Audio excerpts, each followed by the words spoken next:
Welcome in. Shootin the Shield, a couple days late, but Tanner Carlson, my co-host, he's back on the mend. Oh, yeah. After a little bit of a fever, or was it something fire down below situation? No, I just think that the Dallas Cowboys literally made me sick on Sunday. It was Sunday night during the fourth quarter. I just something came over me, and I've had a fever for the last, 3 or 4 days. But I'm on the up and up. Well, it's good to see you up and at 'em. Hopefully you got some penicillin back in the studio. Yeah. Garrett Ross is producing for us today. How you doing out there, Mr. Ross? Oh.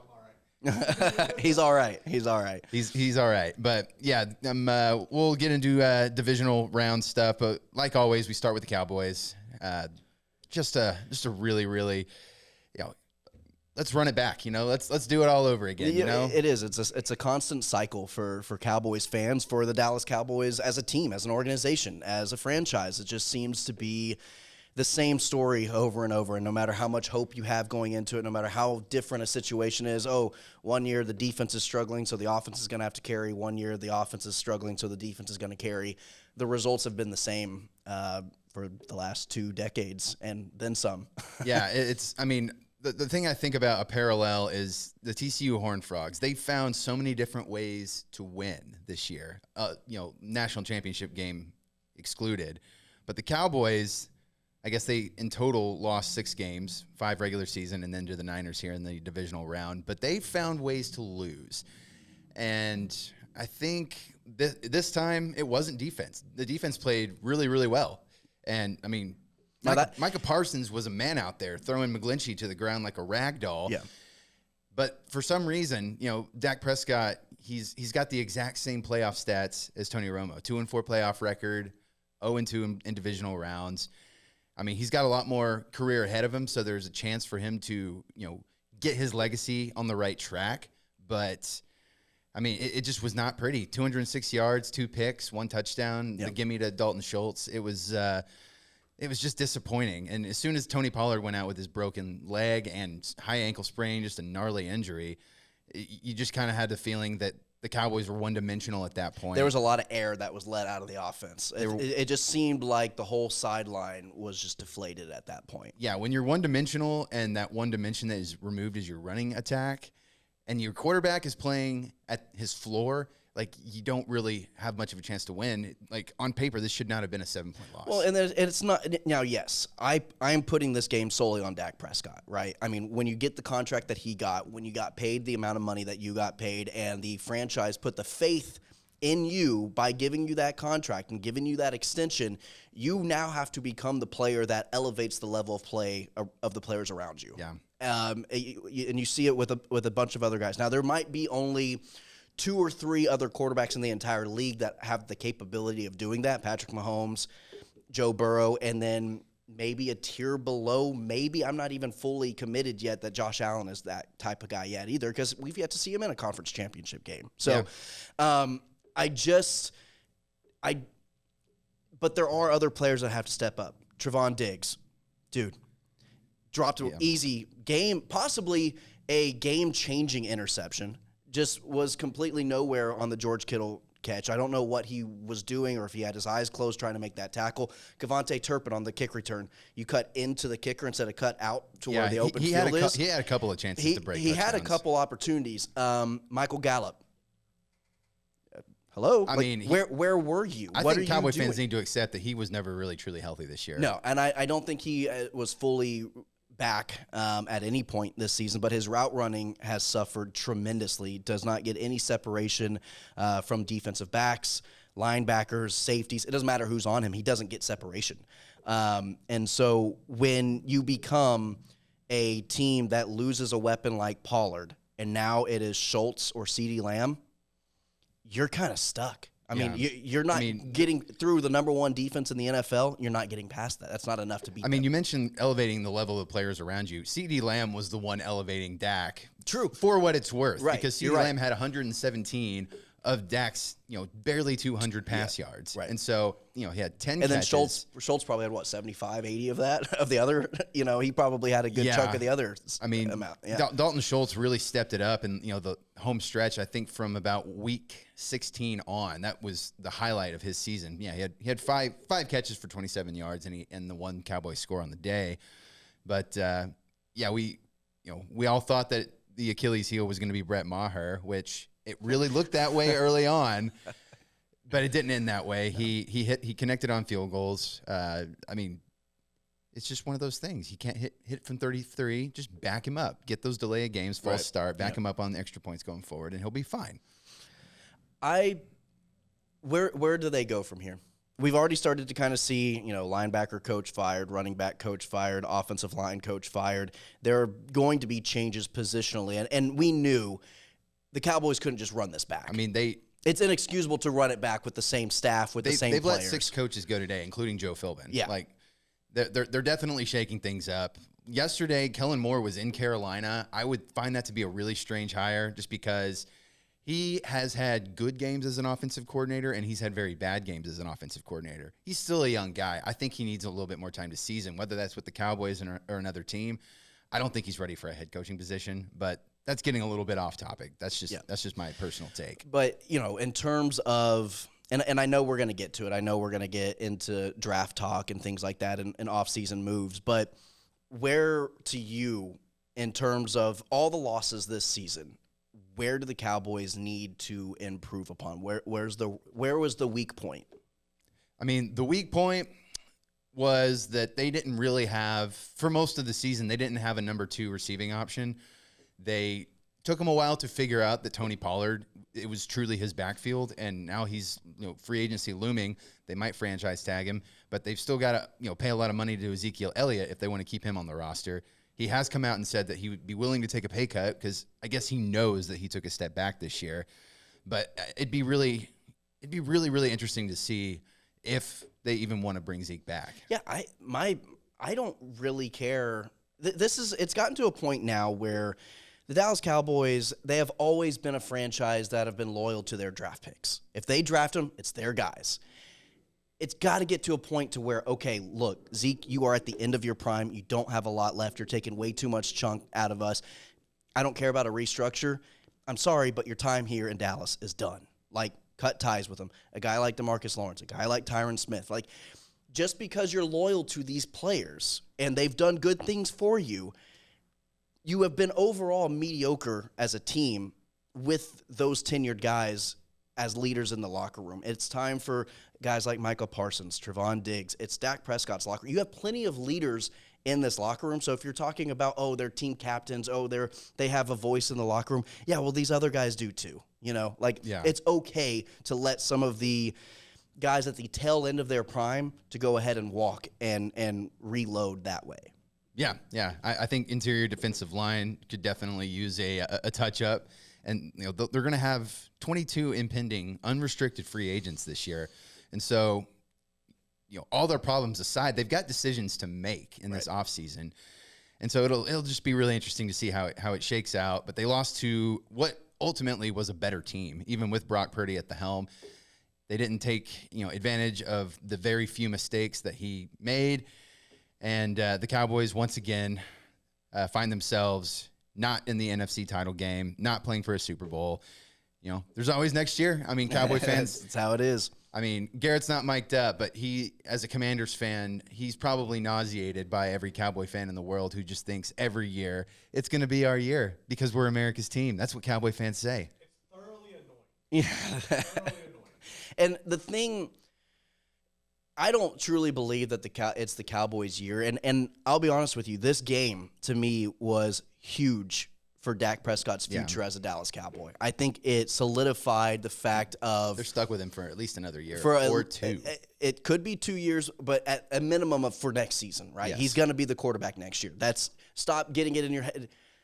Don't worry about the Lamar Jackson talk, the Aaron Rodgers talk. It's going to be out there all offseason. It's not happening. Dak Prescott will be your quarterback at the beginning of the next season, and he will start for your franchise for at least another season. But I think that this game solidified in the coaches' minds, Jerry Jones's mind, the fans' minds, that he's not the guy to take the Dallas Cowboys to the Super Bowl. Now, you're probably like, well, if Brock Purdy can do it, if Jalen Hurts can do it, surely Dak can. Yeah, well, you need a competent GM to get the right players around you, and that's not what we have in Dallas. No. And, I mean, John Lynch has done a fantastic job bringing the 49ers back from complete nothing and, putting Kyle Shanahan in place to work his offense. And they have been churning out coordinators left and right in San Francisco. Yeah. They're doing everything just about right, even though they don't really seem to have, they have a lot of question marks at their quarterback position. Because, you have Trey Lance, who you traded a lot of draft capital to acquire. You got Jimmy Garoppolo, who is your seasoned veteran, who you traded for a while ago. But, you kept him around. Good thing they did. Right.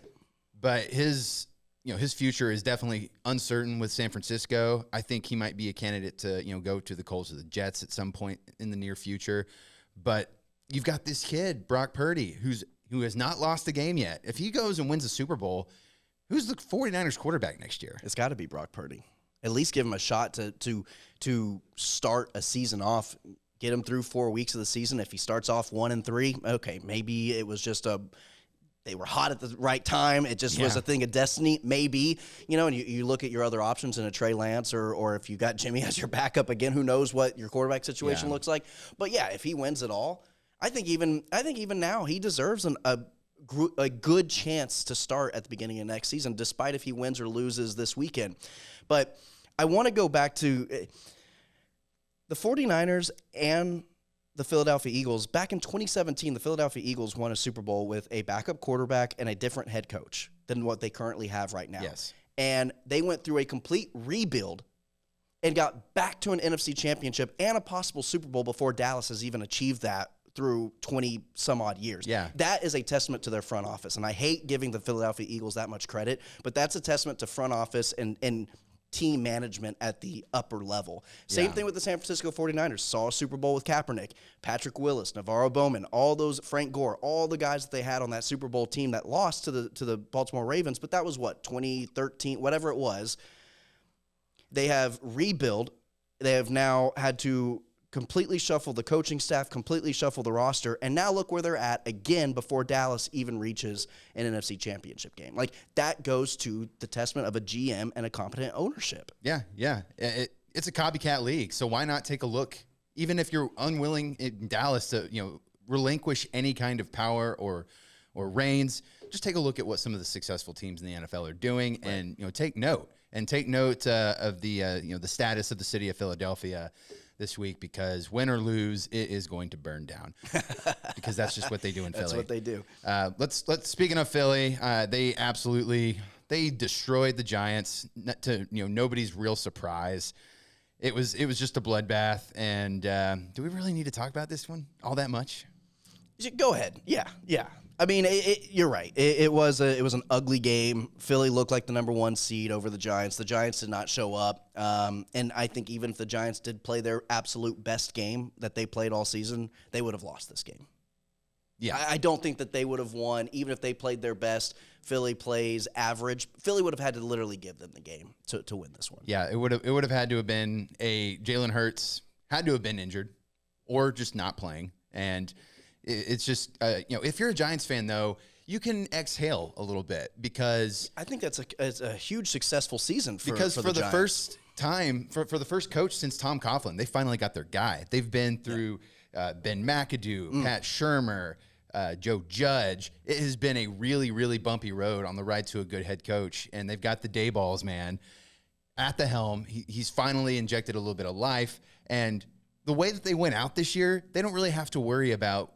It's not going to be a controversial move if they let Daniel Jones walk. You're right, and I think Dayball's system allows a little. It's kind of like a Shanahan system. It's a little bit like, some of these teams that can go from quarterback to quarterback and still find somewhat successful seasons despite a rotation of quarterback or mediocre quarterback play, because his system allows the quarterback to take a. It's kind of portrayed for him already. The play is already made. For the decisions for the quarterback are already made. Like, Brock Purdy isn't out there just making decisions just on a whim, like reading defenses and stuff. The system allows those decisions for the quarterback to already be made. Yeah. Before we get to the AFC side of things, cool hat, Jacob. Where'd you get it? Armadillo Hat Company. Our producer Garrett Ross today. He reached out to them. How long ago was it?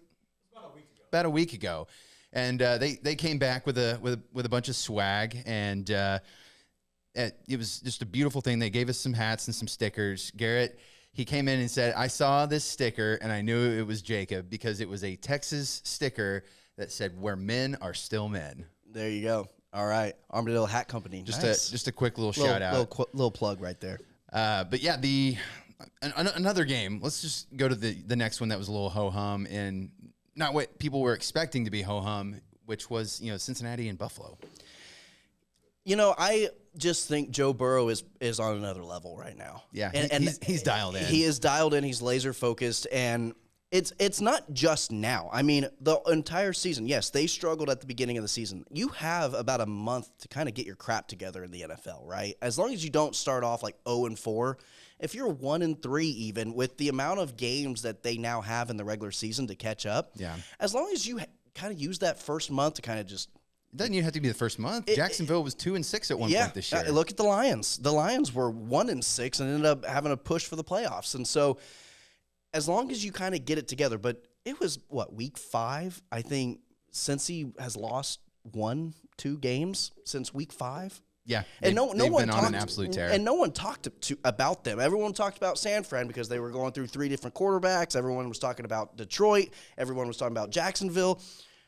The Cincinnati Bengals, just because they were in the Super Bowl last year, kind of got swept under the rug because of that, with how hot they ended the season, and it has continued in the playoffs. I just think Joe Burrow is on another level right now, going into Kansas City with a potentially 50% Patrick Mahomes. Another visit to the Super Bowl, a possibility for Cincinnati. But that game against Buffalo, the Bills, they just looked really flat. And, Josh Allen usually has those moments where he gets up and puts the team on his back, and it just never really happened. I don't know if it was the snow. I don't know if it was just the Bengals defense truly getting after him.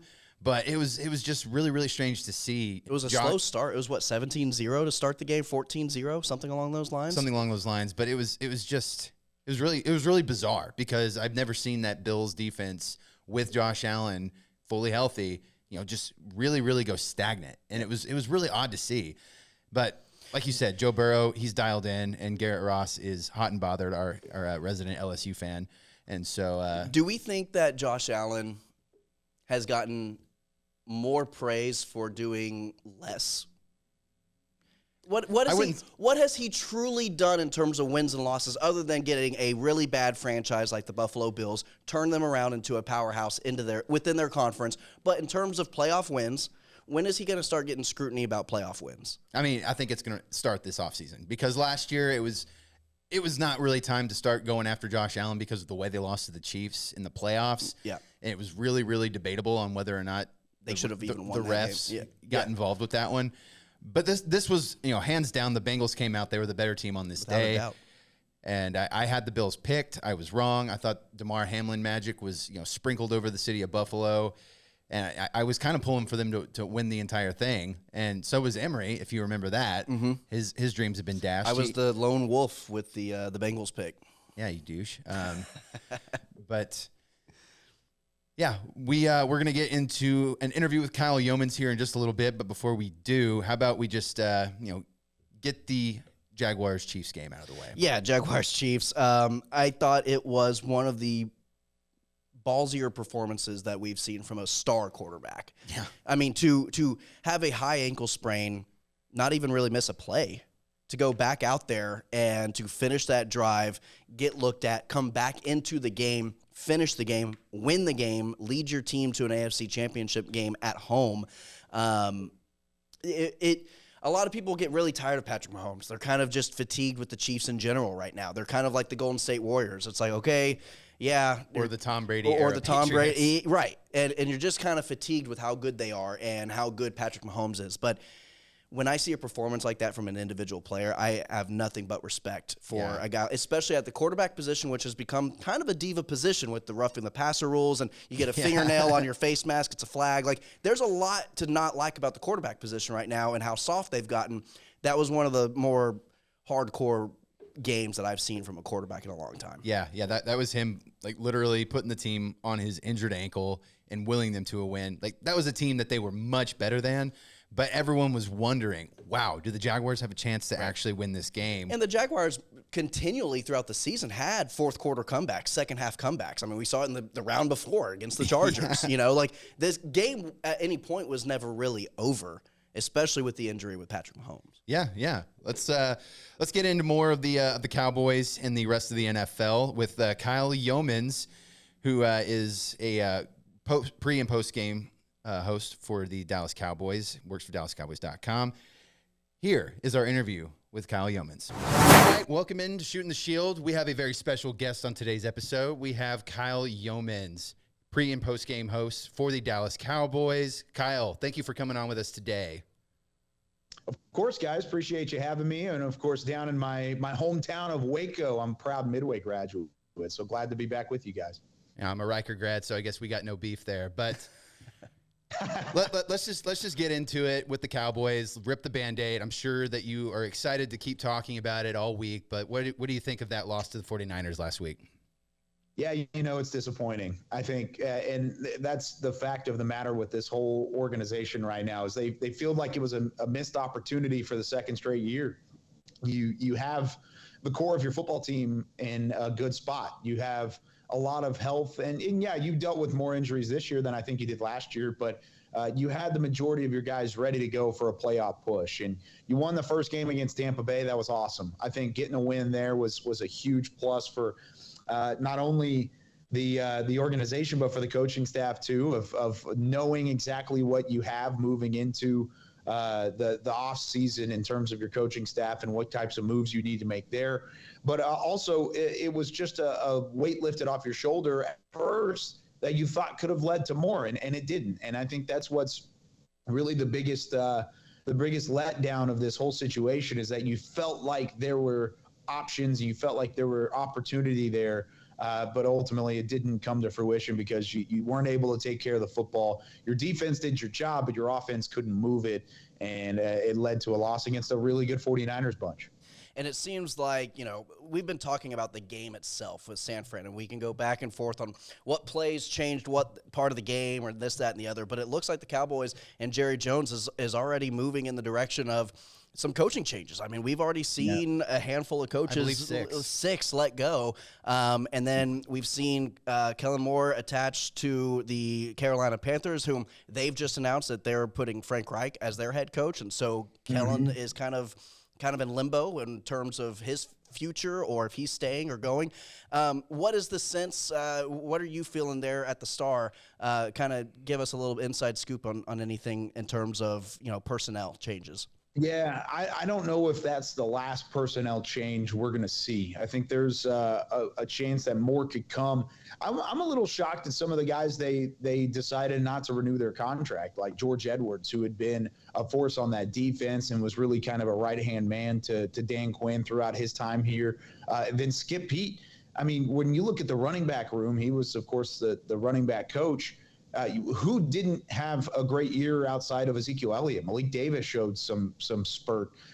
Tony Pollard elevated. You had two guys over 900 yards total, and though Zeke is taking a step back in terms of his production, you saw elevation from another couple guys that were able to really play well. So it was kind of shocking to see Skip Pete come down in the way that he did. I think there's changes going to come on the defensive side of the football, mostly because I expect Dan Quinn to take a head coaching job. He's too sought after right now to not get offered a job. And if he is, I would be shocked to stick around if he does not get an opportunity there. So interested to see how the Dan Quinn situation plays out. If I was to make a prediction, I think you're here with your offensive staff that you had last year with Kellen Moore leading it. Defensively, I think you're going to have to make a couple changes there because you're going to have to replace Dan Quinn. Shocked that he stuck around last year and he was there for 2022. If he's here for 23, I think it's because basically teams just look at what he did in Atlanta, not so much what he did in both Seattle and Dallas. Or maybe Jerry Jones is a mob boss that doesn't want to let his guy go. Maybe so. Speaking of Jerry's guys, Ezekiel Elliott, what is the likelihood of him being a Dallas Cowboy next year? I think it's high. I think, one, because he's under contract and Dallas doesn't necessarily want to get out of it completely. There is an out in his contract where the dead money would not be as significant as it would be at any other point in the contract. But I think more than anything, he wants to be here too. And Dallas wants to see him in a Cowboys uniform because he does still bring a level of value. He's not the explosive back. He's not the league leader in rushing yards anymore, but he is good in pass protection. He brings a leadership mentality. He can catch the ball out of the backfield, and he can do a number of things that will help your football team. So Dallas wants to see him back. Do they want him in the same role? Probably not. Do they want him at the same level of paycheck? Probably not. So I would anticipate either a complete restructure, a pay cut, or something of the sort before I would ever see him getting cut or traded to somebody else. I think he's going to be a Cowboy next year. I just think it's going to look a little different. So, Kyle, what is the feel? What's the energy like at the Star following a game like San Francisco? It's a season-ending loss. Do you try to avoid eye contact with coaches or avoid players? And you got to kind of tiptoe around the place, or like as part of the media, you still need to do your job. Yeah. You still need to ask these questions, but you still need to keep those relationships. What is that dynamic like for you guys? No, it's really interesting because here at DallasCowboys.com, and we're in the building, it's different than any other team website or team media source. We're allowed to talk freely, and we are encouraged by Jerry Jones and the Jones family to talk freely about the football side of things, about what's going on the field, what's going on with the coaching staff. But at the same time, you've got to balance those relationships. I mean, I was just in the lunchroom and Dan Quinn came up in the lunch line behind me. I mean, but it's not tiptoeing around those guys. You have a relationship with a lot of them. So in a day like today, it's sad. Skip Pete and I, during training camp, we would just chop it up about what was happening in the running back room. And we would just hang out in a golf cart running around the training camp complex in Oxnard. And now he's no longer a part of the coaching staff. So it's days like this that are tough, these days following a loss like that, because there are connections. There's a human element to this whole thing. Mm-hmm. And sometimes that's lost in the translation of a loss like that. To San Francisco. The other part of it is there's a lot of gratitude that goes around, believe it or not, because it was a good season. Second straight year, you won 12 games. You made a playoff push. You won a playoff game. Sure, it didn't end the way that you wanted it to, and it led to disappointment. But there was a lot of good things that came along the way. You saw the emergence of some young players that were really taking over a new role. I mean, what are the expectations going to look like for a guy like CeeDee Lamb next year? Micah Parsons next year, Deron Bland, who showed up. But you have a lot of young pieces to this football team that should have you encouraged for the future. But if it's not Dan Quinn leading the way, then I think you have to show a bit of gratitude and say, hey, Dan, I appreciate you over these last 2 years. Whatever ends up happening is going to happen. But it's a very interesting dynamic, like you said. Yeah. I don't think you're tiptoeing around anybody. You're not avoiding eye contact. But it is the elephant in the room that you didn't have a chance to go to a title game for the first time in 27 years. And you're going to have to wait a whole nother trip around the calendar to actually get another shot at it. Yeah, they've got 22, I believe, unrestricted free agents heading into the offseason. One guy I want to ask you about is Leighton Vander Esch, because he was a guy that was kind of, assumed that he was in his last year, but he came out and had a very, very good season. What is the likelihood that the Cowboys bring him back? It depends on what his market value looks like outside of the building. I think he would like to be back here with the Cowboys, and I think Dallas, of course, saw his value again in a year where he was able to stay healthy, just like last year, and he took a step forward, which I think – I mean, at any point in his career, he's never had back-to-back healthy seasons where he's had a chance to build momentum, and he did that. So the return of Leighton Vander Esch, I don't think is based off of the want, but it's also a guy that has dealt with injury, and he's going to want to get the paycheck that he deserves. And if it comes from somewhere else, there's a likelihood that he would not return. As an unrestricted free agent, he has no loyalty, no ties to come back here at this point in the career where he doesn't know how long he's got left just based off of a health standpoint. So Dallas, I think, will offer him. I think he will be given an opportunity to return. But if, let's say, the Indianapolis Colts, I'm just throwing a team out there, come at Leighton Vander Esch and let's give you a 4 or 5 year deal down the line with X amount of money. That's a significant pay bump from what he would get in Dallas. I think you're going to see Leighton Vander Esch in a different uniform come next year. So I would put it right at like maybe a 40% chance he's back. It's a significant chance that he's back, but I think a team's going to look at his value and say, we need an inside linebacker that can come and play with as much IQ, as much tenacity, some physicality that Leighton Vander Esch did in 2023, because he's a piece of a defense that anybody would love to have return to their locker room. I completely agree. Now, I'm a huge fan of the draft show. I watch it every year, every week, every episode. I've been watching it for 5-6 years now. So Awesome. I want to dive into the draft with you a little bit. So we've talked coaches, we've talked free agency. Now it's draft time.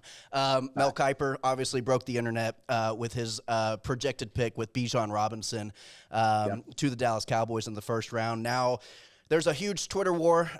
Is it worth the Cowboys exploring running back in the first round? I think depending on, say if Zeke is cut or if Zeke doesn't return or if it is just Zeke and you lose to Tony Pollard and you're only relying on Zeke, I don't think it would be the worst case scenario to explore an option like Bijan Robinson if he's available. What's your take on Full that? disclosure, Tanner is a Longhorn. Yeah, I'm by a the way. diehard Longhorn fan as well. Okay. Yeah. Okay, good to know. Well, I actually agree with you, Tanner, to a certain extent. I think Bijan Robinson specifically is a valued pick at 26. Yeah. If you're talking about a running back in the top 10, you're talking a running back in the top 15, I'm probably not interested even with Bijan.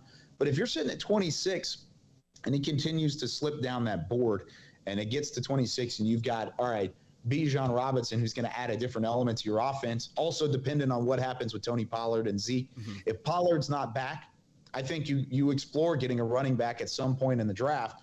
First round, absolutely not, except for Bijan Robinson. He's the one guy that I think value-wise, if he slips to the 26th pick in the draft, which the Cowboys hold, then all of a sudden you have to have that conversation. It's kind of like what we saw with CeeDee Lamb last year or in 2020, where Cowboys weren't really looking for a wide receiver. They were kind of honed in on getting a Kayvon Chason out of LSU, an edge rusher that could add to this defense. Of course, you didn't have Micah Parsons at that point. You needed some pressure off the edge. But CeeDee Lamb falls to pick number 17, and wow, okay, here's this shiny toy. Let's go ahead and grab it while he's here. That's what Bijan Robinson could be at 26, because for the most part, you're going to pay a rookie deal. You're going to keep the value where it needs to be for the running back position, where you see that value steadily decrease in the modern day NFL. I think that would be the best case of replacing a Tony Pollard. Now, if Bijan's not there at 26, don't pigeonhole yourself into a running back. Right. I'm okay with looking in the third round, fourth round, fifth round for a running back that's still going to probably come in and have more production than an undrafted free agent of Malik Davis, and can learn under the tutelage of Ezekiel Elliott to a certain amount of time.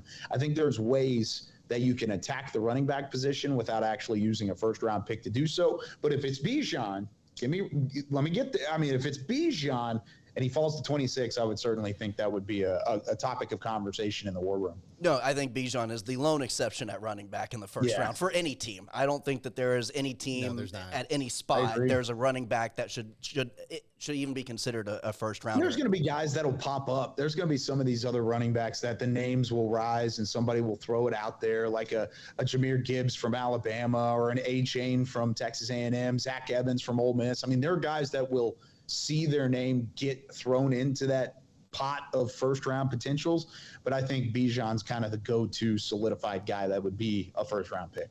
And we've been talking a lot about the running backs here in the draft. And the Cowboys, they have many more needs than just running back. What do you think if Bijan gets selected before that 26th pick, what direction do you think the Cowboys go?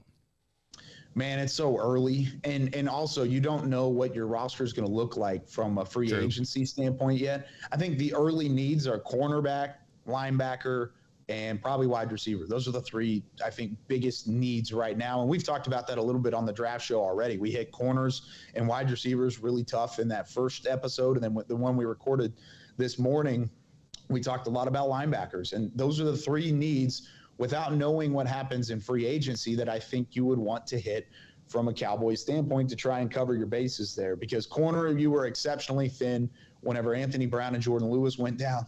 And then you also got to talk about the disappointment that a Nashawn Wright and a Kelvin Joseph have been at that position. You've spent some high quality picks at corner previously, and it hasn't always worked out. So I think that's probably your number one need. Number two is probably linebacker, because the only guys that are under contract right now are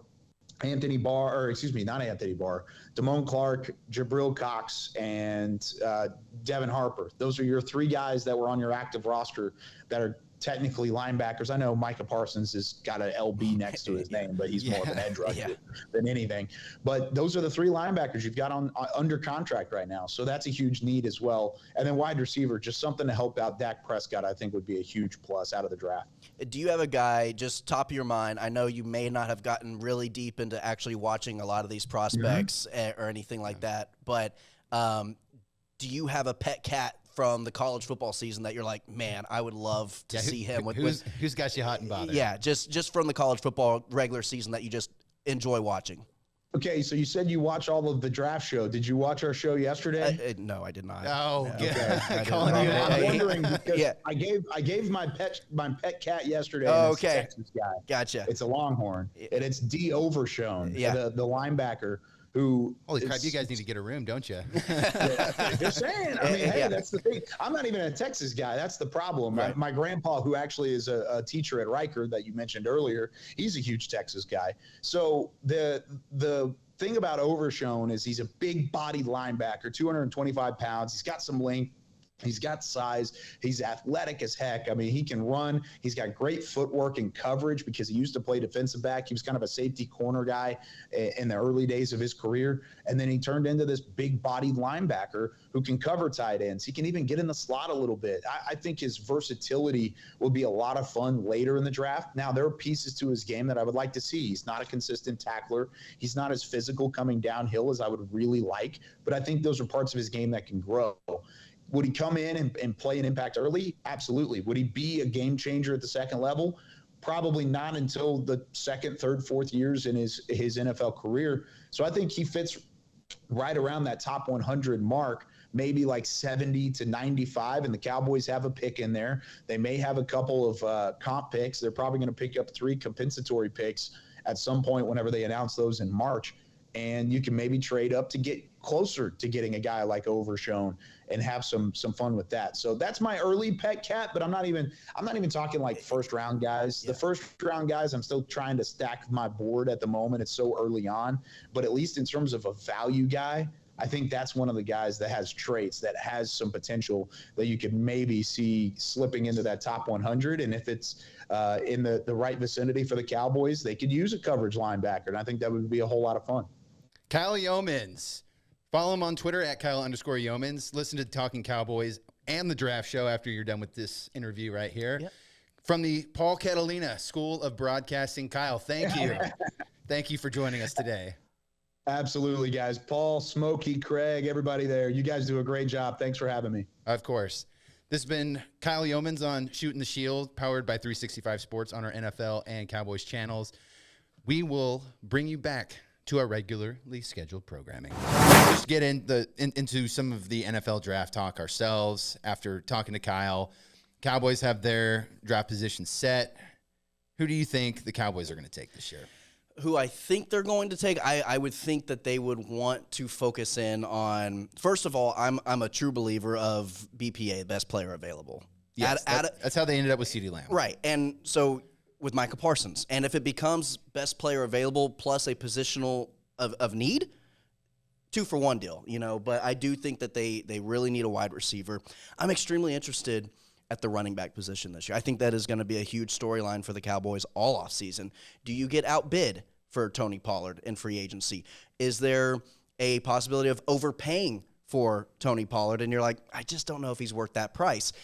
Do you cut Zeke? Do you restructure Zeke? What's the situation in the running back room this year? And there is a running back who has been mocked by Mel Kiper Jr. I'm looking at it right now. From the University of Texas in the first round, which everyone's so scared of running backs in the first round.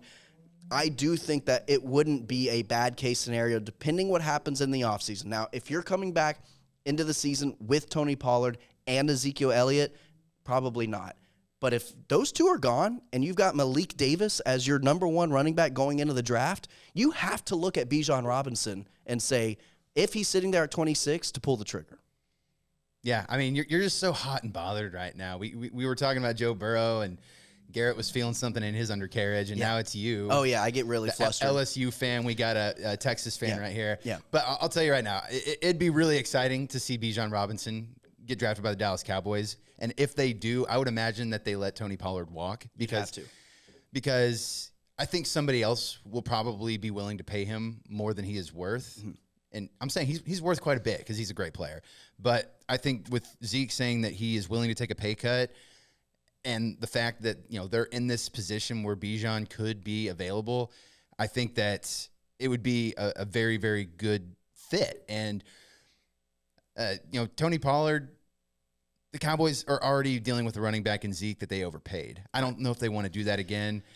He doesn't have quite as much mileage as Zeke did when he signed his new contract a couple of years ago. But if you can inject a little bit of very talented youth in that running back room and have Zeke be a leader on this team, it could be, a little bit. One example I think of is in Atlanta when they had Steven Jackson on their roster and they drafted Devontae Freeman. Like, have the veteran there. Or when Jonathan Stewart was with Carolina and they brought in Christian McCaffrey. Right. You can get work out of Zeke. He showed that he can still knock people around and be efficient on the goal line. And there is a benefit of getting a guy, especially a running back. There's an argument to get a running back in the first round if they're worth it. Obviously, if they are talented enough. Bijan Robinson's probably a top 10 prospect in the draft because he's a running back. He'll drop to the end late round of the first, just simply because of position. You get that 5th round option or the 5th year option on a rookie contract. Yeah. So you pick up that option, and then now you've got that running back for 5 years, and then maybe a possible franchise tag. There's 6 years, and then let him walk because that's really all a running back is worth in this day and era. Yeah. And so it's not that you have to pay a running back. It's the fact of how you utilize their contract when you have them and not overpay for a running back. Because you can have a Najee Harris, and he is a stud, and he is a weapon, or a Derrick Henry. And no one says, oh, it's not good for the Tennessee Titans not to have Derrick Henry on the team. Like, it's definitely a good thing to have Derrick Henry on the team. And you have to pay players like that, right? You have to pay a guy like Christian McCaffrey for the San Francisco 49ers. Like, I mean, the New York Giants are facing a decision with Saquon Barkley.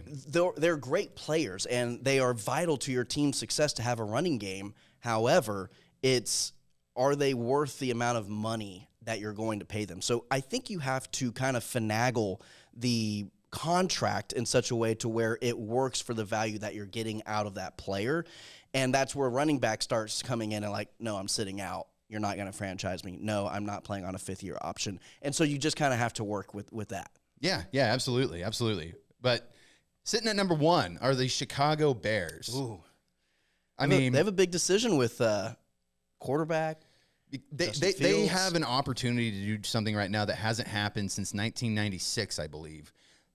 Quarterback, defensive end, and offensive tackle are the 3 positions that have occupied the number 1 overall draft spot since 1996. Keyshawn Johnson, wide receiver out of USC, got drafted by the Jets. Since then, it has been quarterback, offensive tackle, defensive end, and nothing else. Those positions have absolutely dominated for almost 30 years, almost the amount of time that the Cowboys have been away from the NFC Championship game.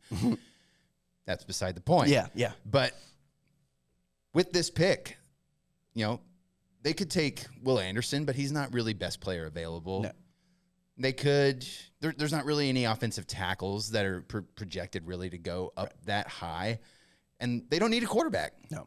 So who do you think that they eye in on? Well, they have 2 options. Obviously, that's to trade out of the first pick. And I think they could really take somebody's limbs right for everything that they're worth based on the position that they are in. And I think that what they should do is try to do that to either the Texans or the Colts, just because. I guess the Texans are a little bit. Well, it's out of conference, out of division. You don't have to worry about them biting you later. But the Texans are kind of in a position now where if they don't get Bryce Young, they can get C.J. Stroud, Will Levis. Yeah. Will Levis, like they've got plenty of if. Honestly, if there is nobody to bite on the first round pick, because I would ask a very steep asking point if I'm the Chicago Bears. I'm trying to ruin someone's franchise for the future with trading back out of the first round. Like I think that they'd be really smart to stay put and draft Jalen Carter there, but like we mentioned before, if they can really get a good price, there's a handful of teams that. I mean, I think that the Texans, they're a team that seems they're run in a way that they would trade up. But at the same time, I said earlier that they should try and get it from the Texans. But the Texans have a little bit of leverage in that situation, being at number 2. But, the Colts are at 4 right now. The Seahawks are at 5. Those are 3 picks, where quarterbacks could land that, it'd be really hard to really, fleece them because – the only way I can see it happening is if people find out who the Texans truly want. Say the Texans truly want C.J. Stroud. They truly want Bryce Young. You'd have to trade up with the Bears to be able to dangle that information over the Texans. Yeah. Which that would make for an incredibly interesting draft. And that's what makes the draft so entertaining, right? That's why the NFL draft is the only draft of the major sports that has like millions of viewership throughout. Like there's a reason, there's a drama to it. You don't tell anyone who you want. Now, the Chicago Bears have had terrible luck drafting wide receivers. Do you trade back with Carolina, who I believe sitting at 9? Carolina they need a good quarterback. Yes, they do. You could trade back to number 9 with Carolina, and then you've probably got Quentin Johnston at your disposal. You've probably got Jordan Addison at your disposal. You've probably got the Jackson, I can't say his last name fully, and Jackson Smith from Ohio State. So you've got a plethora of wide receivers probably at your disposal at that point in time, and you could go one of 2 directions if you're the Chicago Bears. Start building around your young quarterback on the offensive side of the ball, or start building a full team around him and get the best defensive player on the board. That's true. You could trade back with the Panthers. You could trade back with the Raiders, who are probably in the market for a new quarterback. I mean, even the Lions at 6. Yeah. I mean, Jared Goff had a good season, but who's to say that Will Levis is just ready to start, or Bryce Young is just ready to start right away? But yeah, exactly. Like you could bring in a guy that you intend to develop and have him learn from Jared Goff. Right. For another season or 2, or however long he's on contract. I'll be on the record here, and I don't necessarily think that that's going to happen. I just think if you're the Bears, that's an area to explore because. Well, and would you trade within the division for the number 1 pick? That's another question. Now, Dallas traded back with the Philadelphia Eagles. They got Devontae Smith. Yeah. We got Micah Parsons. Like, kind of worked out for both teams, but you're going to need something like that to happen if you're going to trade within the division. Yeah. It's going to be an interesting draft day just because, of the Chicago Bears being the team. I believe it was the 1950s or maybe even the 40s the last time they had the number 1 overall pick. And just by virtue of them not needing a quarterback, that makes this one very, very interesting. Well, the last time the Bears were involved in a trade scenario in the first round to get a quarterback or not get a quarterback, it ended up being Mitch Trubisky. And they passed on a guy named Patrick Mahomes. So we'll see how this kind of transaction and how this flows with the Chicago Bears. Yeah, they seemingly they've got a good thing going with Justin Fields right now. I think Matt Eberflus is going to be able to get him, to play at his level, play in areas of strength where Justin Fields can get out and utilize his athleticism. And Bears fans have something to look forward to, for the first time in a little while. Yeah, but other than Justin Fields, there hasn't really been a quarterback to get all that hot and bothered about in Chicago since Jim McMahon. Yeah. And Jim McMahon was kind of like a Trent Dilfer. Like, he wasn't some stud. It wasn't like he was some just dude out there. I mean, he was a bus driver, but he was a cool bus driver. Yeah. Like, if Joe Burrow was a bus driver, that'd be Jim McMahon. I don't know if I can make that comparison. I don't think I can put Jim McMahon and Joe Burrow in the same sentence. He was calling out NFL commissioners on the field when he was playing, man. Dude, Joe Burrow is so much better than Jim McMahon. Yeah. I'm saying that just like swagger and personality. I'm not saying on the field. Okay. It is indisputable. Okay. That I was going to back you up on the whole Joe Burrow is already Let me explain myself before you guys jump on me. I just thought that you lost us for a second, but I think you reeled us back in. He had a coolness about him that he has a swagger. And it made up for him being, just a kind of a bus driver, field general type quarterback. That's fair. I'll give you that. Okay. Yeah. If Joe Burrow's a saint, don't slander that.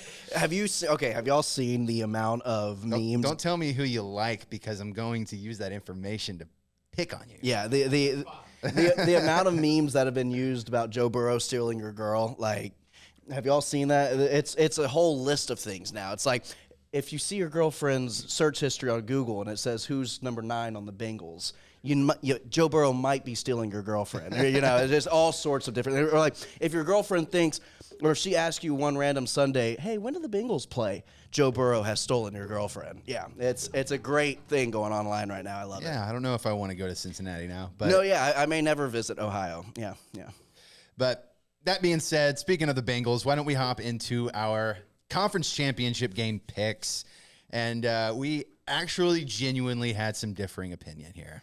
That's actually surprising with the fact that there's only 2 games. Yeah. And we differed on both games. So this should make for an interesting conversation. Where are we starting? NFC, AFC? Where do you want to go? Let's start with the AFC. How about that? All right, yeah. Speaking of Joe Burrow, since we're on that topic, I think he's dialed in. I think he is one of the most laser-focused players in the league, and once he gets that going, we saw it at LSU, we saw it last year with the Bengals, and we're going to see it this year.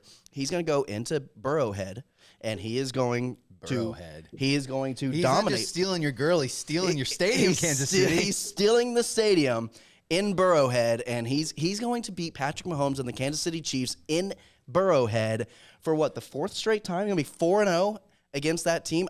He has their number, and until proven otherwise, I'm sticking with him. Yeah.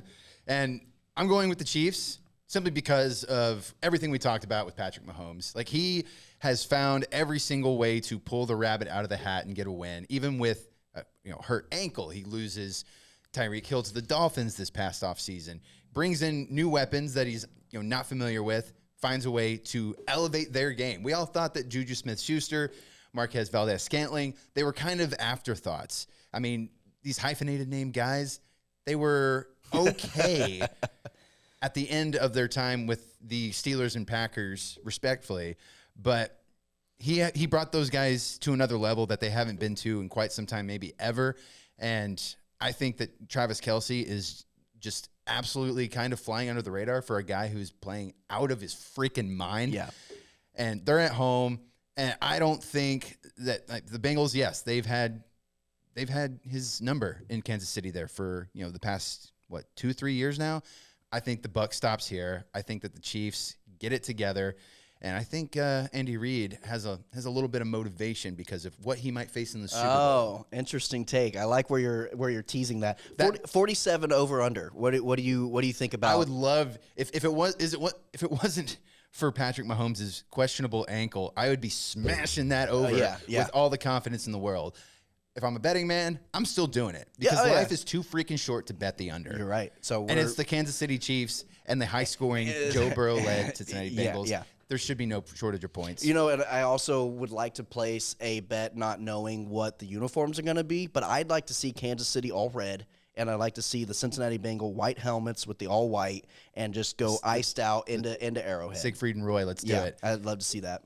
All right. That being said, I already kind of teased at it, but the NFC pick on my end, I am going to pick the Philadelphia Eagles because they're the number 1 seed for a reason. We didn't know because of the strength of their schedule in the regular season just how good they were, and they got the easiest matchup in their playoff game against the Giants last week, but they are still flying really high at a level that the Eagles have not been playing this well since they won their last Super Bowl, and they've got a whole new cast of characters now, new coach, new quarterback, new everything, and they're at home.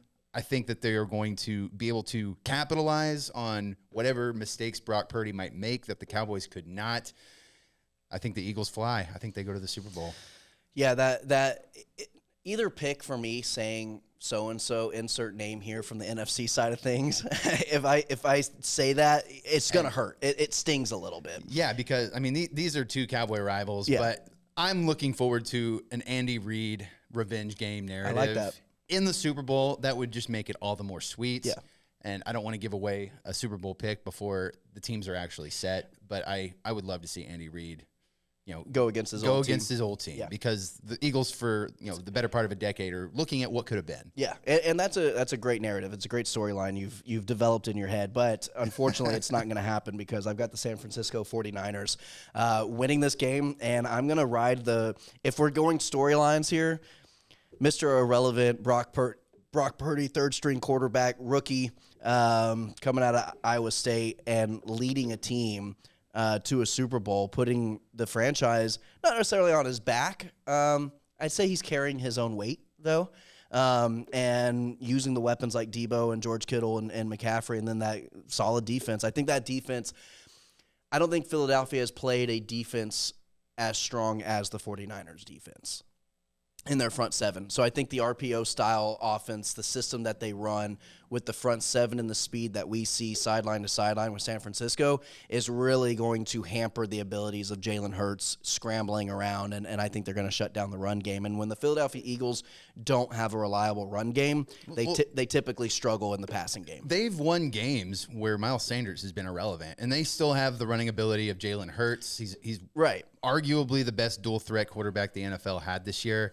And they've got Lane Johnson and Jason Kelce up front. I think that is going to be enough to stave off the 49ers defense. That's just my personal opinion. And so, but yeah, I'm sticking with the 49ers pick. There's nothing you can say or do to deter me. So I've got San Fran, Cincinnati, and you've got the Kansas City Chiefs and the Philadelphia Eagles. I mean, for the record, if we're going by what I want to happen and what I have just picked, I want the opposite of everything I just picked. I want what you and Garrett think is going to happen. Yeah. Or maybe you guys are picking with your emotions. I'm picking with this right here.